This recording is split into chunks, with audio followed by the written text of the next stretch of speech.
Sampurasun. Selamat malam sahabat-sahabat para warga Sadayana, warga Jawa Barat. Alhamdulillah pada malam hari ini malam yang penuh berkah di bulan suci Ramadan. Insya Allah hari yang ke-11 ya. 11 ya Pak Ujang ya. Gampang hitungnya dari tanggal 1 soalnya. Ya, alhamdulillah mudah-mudahan kita semua diberikan keberkahan. Amin. Terkhusus untuk warga Jawa Barat. Alhamdulillah pada malam ini sudah hadir sahabat-sahabat, ada dua narasumber kita, Pak Gantira dan Pak Ujang Pahulaton. Kebetulan di sini Pak Gantira ini salah satu tokoh Jawa Barat. Beliau pernah di Dewan Koperasi Jawa Barat, pernah di Kementerian KUKM Koperasi pada zaman Orde Baru, tepatnya zaman Pak Menteri Adi Sasono. Perkenalkan, selamat malam Pak Gantira. Malam Pak Haji Aceng Roni. Kebetulan beliau juga di DPRD Jawa Barat berkiprah waktu periode 2009-2014 di bidang komisi pemerintahan. Selamat datang di Ujung Sumping, Kang Gantira. Ya, sami-sami. Atunun. Selanjutnya di sini ada Kang Ujang Pahulaton. Beliau aktivis di bidang ekonomi kerakyatan, koperasi dan asuransi ya, Pak Ujang. Ya. Dan kebetulan Pak Ujang juga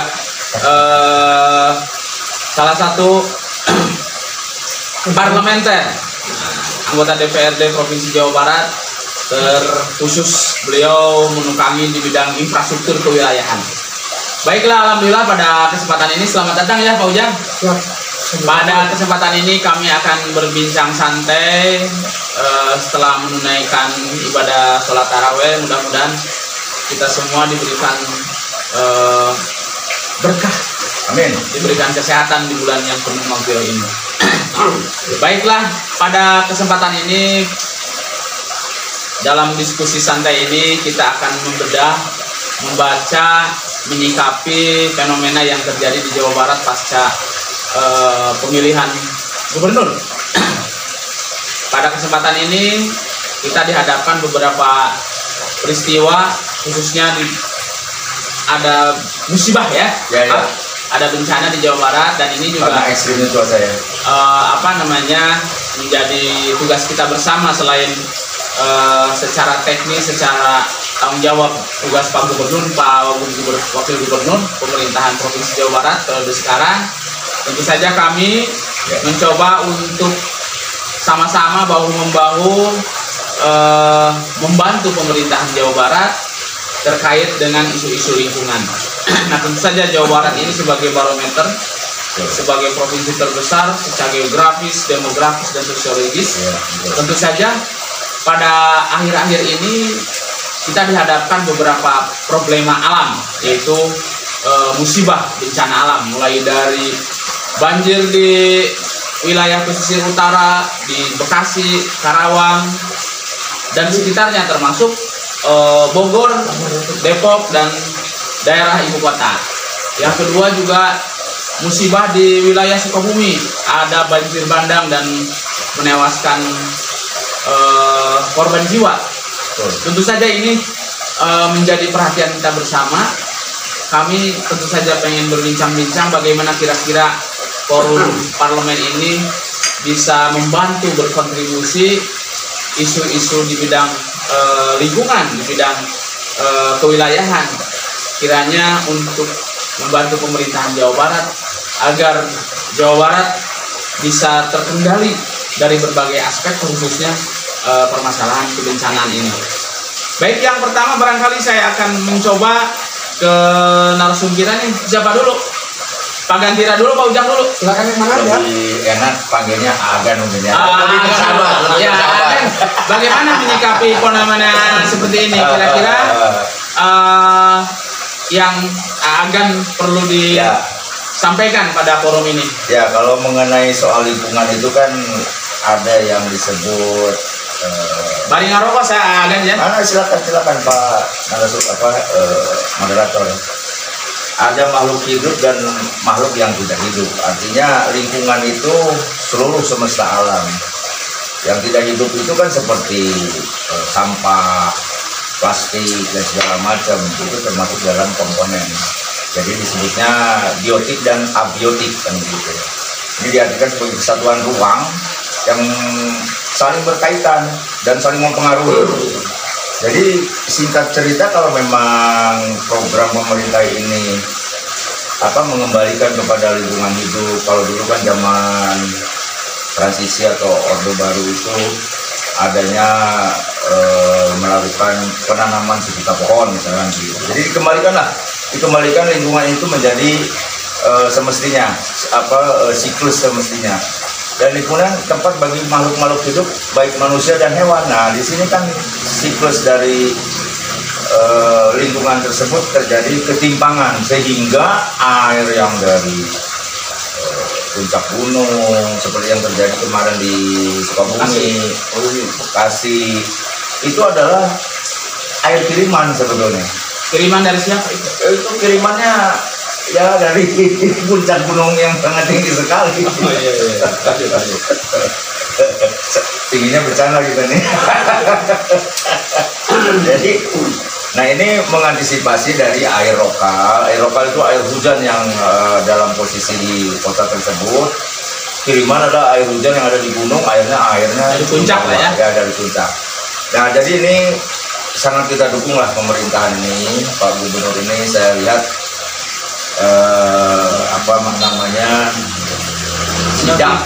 sidak ya, menertibkan ya, cuman kalau sidak jangan pilih-pilih lah kan gitu. Jadi kalau mau sidak, seluruh yang ada di puncak kira-kira yang melanggar dalam kondisi yang baru ya. Kalau seperti Megamendung kan sudah lama, kayak Puncak Pas sudah lama, maksudnya udah puluhan tahun lah. Tapi kalau yang baru-baru seperti kemarin itu yang mau dibongkar tuh milik BUMD Jasa Sarana itu Jaswita itu kan baru itu. Nah itu kan hubungannya saya rasa ini kerjasama pemerintah daerah dengan pemerintah pusat ini kan ada satu lembaga vertikal yang tidak dikuasai oleh Pak Gubernur, misalnya PTPN. Nah, PTPN ini kan PTPN lembaga-lembaga vertikal. Jadi kebijakan ini jangan sampai berbenturan dengan pusat. Nah ini mungkin secara sistem supaya dirubah. Jadi kebijakan dari pemerintah daerah bisa menentukan bahwa sifatnya HGU kayak sertifikat ini kan vertikal. Jadi kalau orang sudah diberi sertifikat HGU, dia bisa membongkarkan lahan karena HGU itu kan hak guna bangunan. Jadi dia hak guna usaha, hak guna usaha artinya apa? Dia bisa menggunakan hal itu untuk usaha apa saja. Sedangkan PTP itu kan yang sekian ribu. Kemarin yang di puncak kalau nggak salah 13.000 hektar dari 5.000 yang disetujui, akhirnya dikembangkan jadi 13.000 hektar. Bayangkan sementara cuaca ekstrim ini terjadi sehingga lingkungan menjadi dampak. Begitu Pak Haji. Jadi tadi sudah ada benang merahnya, salah satunya tentang bagaimana fungsi kontrol pemerintah. Ya. Terus yang kedua juga terkait dengan masalah regulasi, ya betul. Lembaga untuk penanganan dampak lingkungan. Jadi tadi ada masa kiriman dan sebagainya. Sebenarnya itu tugas tanggung jawab bersama ya. Oke, itu dari Agan. Selanjutnya dari Kang Ujang nih, biar nanti kita discuss. Kiranya idenya dari Kang Ujang seperti apa menyikapi problem lingkungan di Jawa Barat ini. Terima kasih.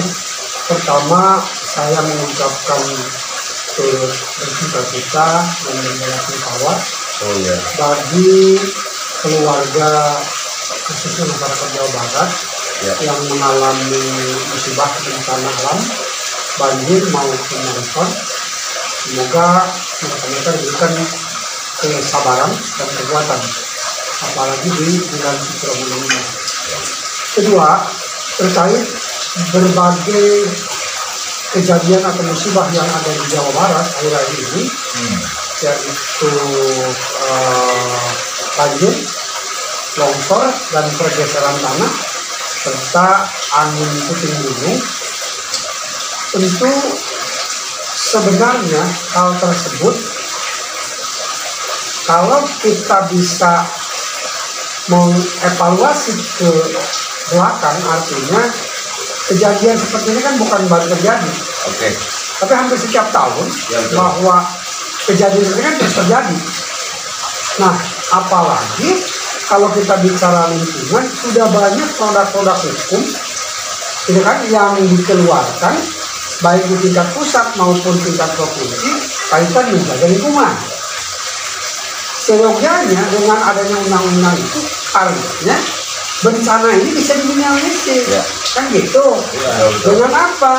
Dengan produk undang-undang yang ada. Paling tidak koordinasi yang dibangun antar instansi pemerintah harus berjalan dengan baik. Kan ada BMKG, ada dinas di provinsi, ada dinas lingkungan hidup, ada juga BNPB dan lain-lain. Sebenarnya kan kalau itu disinergikan, dikoordinasikan jauh-jauh dari awal, sebenarnya kejadian ini kan bisa diantisipasi gitu.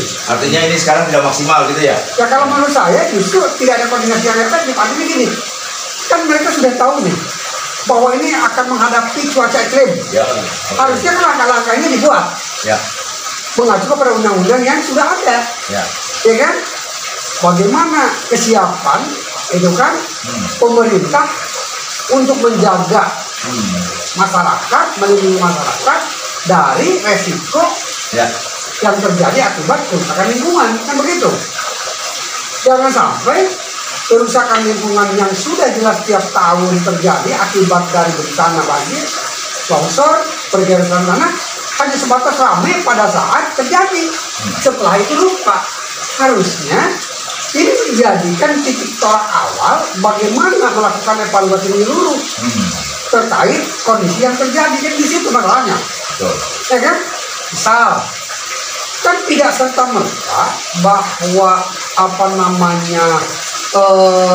kejadian ini tiba-tiba artinya apa? Ya. Mungkin gitu kan? Ya.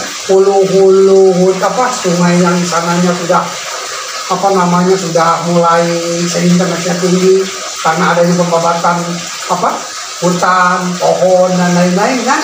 Terus banyaknya alih fungsi lahan yang seharusnya itu menjadi daerah resapan air, serapan air, tapi digunakan untuk tadi industri, perumahan, ya kan, manufaktur dan lain-lain. Ini kan menjadi titik tolak. Sebenarnya hal klasik ya. Oh iya, artinya gini, harusnya kan coba kita perhatikan sekian tahun yang lalu sebelum ada ini, kan tidak terjadi ini. Pertanyaannya masa kita mau ngurus lingkungan terus? Bukan masalah di situ, artinya pemerintah harus jelas-jelas mengevaluasi, mengamati serta memprediksi kejadian yang akan terjadi. Nah, kalau sudah seperti itu, langkah apa yang dilakukan? Contoh misalkan daerah-daerah yang sudah ketahuan gundul, kenapa tidak dilakukan penanaman pohon? Nah, itu kenapa? Nah, itu masalahnya kan? Harusnya mereka kan tahu, oh ini titik yang gundul, ini rawan resiko banjir, rawan resiko ini, harus ditanam. Artinya ada ketidakseriusan mungkin. Bisa poin aja Pak. Ya, jadi sebetulnya tadi yang disampaikan Kang Haji Uep ini betul bahwa perlu ada disiplin ya, sinergitas antara instansi terkait, entah itu yang punya lahan, pengguna lahan, dan yang memberikan kebijakan. Betul.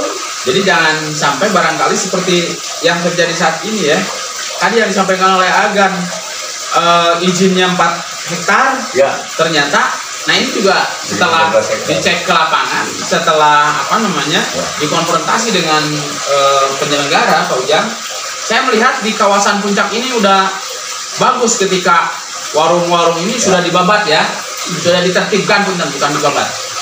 Kalau dibabat kesannya tuh ada anarkisme sosial ya. Ini usaha pemerintah loh yang melanggar. Tanda kutip ya. Ya, jadi bawa 5.000 jadi 13.000. Nah, yang di luar yang swasta gimana? Enggak, maksudnya kemarin waktu saya sama Agan waktu ke Bogor di lewat puncak.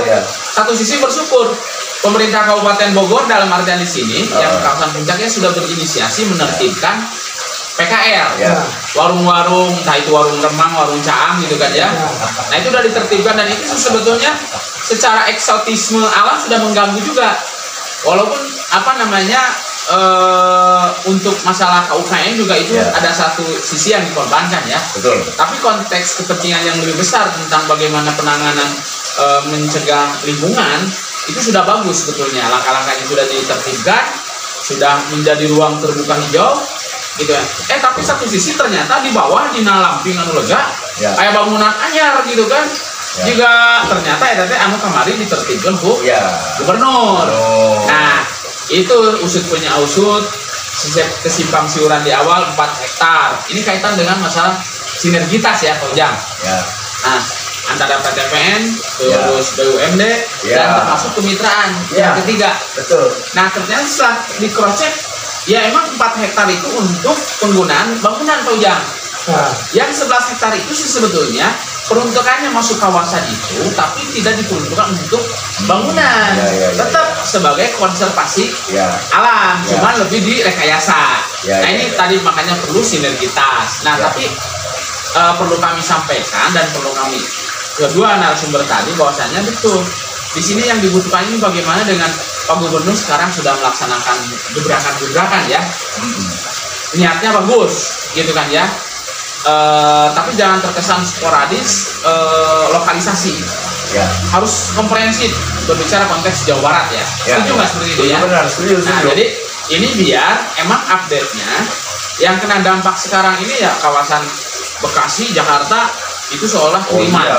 Tapi kalau kita bedah lagi, sebetulnya jangan menyalahkan satu daerah atau pemerintahan tertentu ya. Ya, benar. Karena kalau kita bedah, kiriman dari Bogor, ternyata bangunan liar di puncak itu lain kurang Bogor punya Ya. warna Jakarta kene. Ya. Nah, maksudnya di sini perlu koordinasi. begini makanya Begitu. Pak Aceh, yang paling penting di sini adalah bagaimana law enforcement Nah, dari penegakan undang yang sudah itu. dibuat Oke. terkait dengan apa namanya menjaga lingkungan harus dilakukan. Dan sementara ini belum kita rasakan masalah yang dikatakan tersebut. Makanya kan gini. Dari dulu itu klasik masalahnya lingkungan, puncak. Ya begitu-begitu aja nggak selesai-selesai. Nanti begini, Inti masalahnya kan nanti begini, bahwa pada saat kita mau melakukan, kita apresiasi apa yang dilakukan oleh BM, Gubernur ya. Gubernur ya, Oke. terkait dengan tindakan untuk menyelesaikan salah satu permasalahan yang ada di puncak, yaitu dengan membongkar bangunan-bangunan Ya. yang ada di area Ya. PTPN. Ya. Kita apresiasi, tapi saya berharap gubernur hanya tidak tegas terhadap BUMD. Ya, itu kan milik sendiri. Nah, itu harusnya begitu. Tapi harus berani juga kepada pihak-pihak lain, Ya. itu kan yang di luar BUMD, Ya. yang secara nyata Ya, sama merusak lingkungan. Ya. Berani tidak membongkar, itu masalahnya. Contoh satu Nah. video mungkin. Ya, saya pikir artinya maksudnya gini, kan jangan sampai ada presiden buruk Ya. dari ini gubernur waninya ada BUMD kesorangan, Oh ya, setuju itu. tapi bagaimana ke yang lain? Ya, kita tidak mau seperti itu. Saya pikir enggak. Gitu kan? Kita tetap harus berhusnuzon. Kenapa Pak Gubernur seolah-olah fokus di puncak? Karena yang update terbaru yang masuk hangat Ya. musibah di Bekasi. Ya kalau Dan begitu, bangunan baru ini. Dan bangunan baru. Tapi saya kira problem lingkungan ini menyeluruh di Jawa Barat. Ya. Kita bedah di Garut pernah ada longsor bandang. Ya. Itu dari kawasan Samarang, Pasirwangi Ya. itu mundur. Karena apa? Di sana ada dibangun wisata yang masif, yaitu Puncak Darajat. Ya. Sehingga itu kawasan-kawasan konservasi sudah hilang. Oke. Akhirnya bencana di Garut itu sampai korban jiwa dan sebagainya ya. Ya. Terus lagi di Ciamis pernah gunung itu Sawal longsor besar. Pokoknya ada gunungnya aja pasti ya. Ya kalau yang nggak ada gunung banjir lah. Maksud saya begini. pikir komprehensif kita bisa Jawa Barat. maksud saya begini Mang Aceh, itu udah clear. Kan kita ini bukan hanya di wilayah Cianjur, Bekasi, Ya. tapi kan Jawa Barat. Saya langsung to the point, Mang. Itu Lido kan ada satu klarifikasi ya, karena waktu itu ditutup karena masalah luas Ada. tanah yang berubah. Itu Ya, ada. ada. Dan itu udah ada klarifikasi pertemuan DPR. Nah, maksud saya gini Mang Garan, artinya kita sampaikan tadi, kita apresiasi terhadap apa yang Ya, dilakukan gubernur. oke. Tapi jangan seolah-olah no viral no action. Ah, Kan setuju, gitu. setuju. Karena di situ viral seolah-olah yang disebut kelelakan antara Ya, anak perusahaan ya. Jasmita dengan Ya, pihak ya. lain kan viral. Ya. Nah baru ada action. Ya. Nah, maksud saya tidak dalam konteks itu. Ya, kita harapkan. Kalau kita mau menegakkan istilahnya law enforcement terhadap para pelaku perusak Ya. Lingkungan semuanya didata dulu. Ya paham lah saya. Ya kan? Saya paham. Data dulu semuanya. Setelah benar yakin bahwa itu adalah mengganggu dan merusak dan menyebabkan terjadinya longsor, banjir dan lain, lakukan sama seperti yang di puncak. Gitu. Oke, siap. Kita paham. Kira setuju lah ya. Enggak, sebentar. Saya Gimana? paham. Artinya maksud Pak Haji Ujang ini kan, ya dimohonlah Pak Gubernur jangan hanya jadi gubernur medsos kan, kira-kira gitulah. Langsung aplikasikan dengan ya sama rata. Jadi bahwa yang salah ya katakan salah. Jadi bukan hanya BUMN kan, BUMD, Badan Milik Usaha Daerah. Karena saya mendengar sendiri nih Pak Haji ya, BUMD dalam pembongkaran itu memakai anggaran Pemprov. Ada istilah ganti rugi kan hancur katanya. Nah ini kan harus ada klarifikasi. Kedua, Mang, ini sudah perjanjian kerjasama antara Jaswita, anak perusahaan Jaswita Ya. dengan pihak lain. Itu juga dipertimbangkan. Karena di dalam perjanjian itu kan menyangkut ABCD dan lain-lain. Ya. Begitu itu dibongkar dengan sekaligus, Ya. harus disiapkan juga resiko Ya. dari pembongkaran itu atas ketidaksenangan dari pihak ketiga yang bekerja sama dengan pihak Jaswita. Itu kan diperhatikan kan? Oke, saya Kan kira serta-merta. Pak Ujang untuk sesi pertama ini kita cukupkan dulu ya. Jadi Sebetulnya kita belum sedikit lagi ini. jadi biar nanti ada sesi berikutnya. Ini untuk sesi pertama aja saya kira. Satu menit. Coba gimana? Jadi intinya bahwa pembenahan Jawa Barat ini masih panjang. Yalah. Dari segala aspek, lingkungan dan segala macam. Ini salah satu contoh aja untuk next ke depan. Masalah wisata aja sekarang ini menjadi fenomena yang begitu buah bibir nih dari harusnya nih, maksudnya begini, kita langsung duduk aja. Ini kita di luar daripada lingkungan Pak, sedikit untuk next kita bahas bahwa banyak kepala sekolah yang curhat gitu. Harusnya kalau membuat kebijakan itu jangan hari ini A, langsung A besok. Karena kan ada yang sudah DP bis, ada yang sudah segala macam. Jadi kasih jangka waktu lah, kasih warning dulu lah, kasih jangka waktu lah. Mungkin jadi maksudnya kembali kepada baik itu lingkungan, kasih dulu peringatan gitu loh Pak, ya kan? Bahwa ini tidak benar, dulu perizinan juga kurang baik, misalnya kan gitu, miskomunikasi. Jadi bukan langsung top mall cek orang sudah Ya, malah. itu kan itu mah permainannya di itu. Kalau itu kan justru kalau kita mengikuti aturan tata kelola pemerintah tidak begitu. Nah itu maksudnya. Oke, saya kira tidak perlu dibereskan di sini ya pada sesi ini ya. Jadi artinya gini, kata terakhir Ya. lingkungan. Satu, saya meminta pemerintah Provinsi Jawa Barat dan pemerintah kabupaten di kota di Jawa Barat yang memang daerahnya itu rawan bencana, Ya. kan, harus segera memitigasi ulang, Ini sangat emergensi lah. ya kan, memitigasi ulang Ya. kaitan daerah-daerah yang Ya. bencana itu akan terjadi. Ya. Oke. Karena apa? Tadi bencana kan bukan hanya banjir, ada Ya. longsor, itu kan, ada pergeseran tanah, Ya. ya kan, ada angin puting beliung, itu satu. Kedua, saya berharap Katanya sebentar. Saya pada setengah menit lagi lah. kalau berharap ini, kalau kita kita mengambil firman Allah itu jelas Ya. bahwa semua yang terjadi bencana ini kan adalah karena terjadinya kerusakan yang dilakukan oleh manusia. Tangan-tangan Ya menjahit. kan? Ya. Nah, ke depan law enforcement dari hukum yang sudah dibuat, baik Jelas undang-undang itu. lingkungan, Harus. peraturan daerah tentang lingkungan harus dilaksanakan dengan baik. Ya. Siapapun orangnya, jangan tebang pilih, Ya. dibereskan. Ini closing statement aja. Oke, Closing semangat, statementnya silakan. begini. Jadi saya mendukung sekali sikap Pak Gubernur untuk membenahi Jawa Barat. Tapi tok-tok moldering lah gitu. Jadi kasih peringatan dulu, kasih jarak. Jadi jangan sampai ada riak-riak yang timbul. Ya, maksudnya begitu. sporadis lah. Aturan memang Ya, dipakai, sporadis. gitu. Tidak Ya boleh. artinya kita berpesan agar jangan sampai terjadi di daerah, khususnya daerah-daerah saya nih di daerah kabupaten, banyak langsung kepala sekolah yang curhat.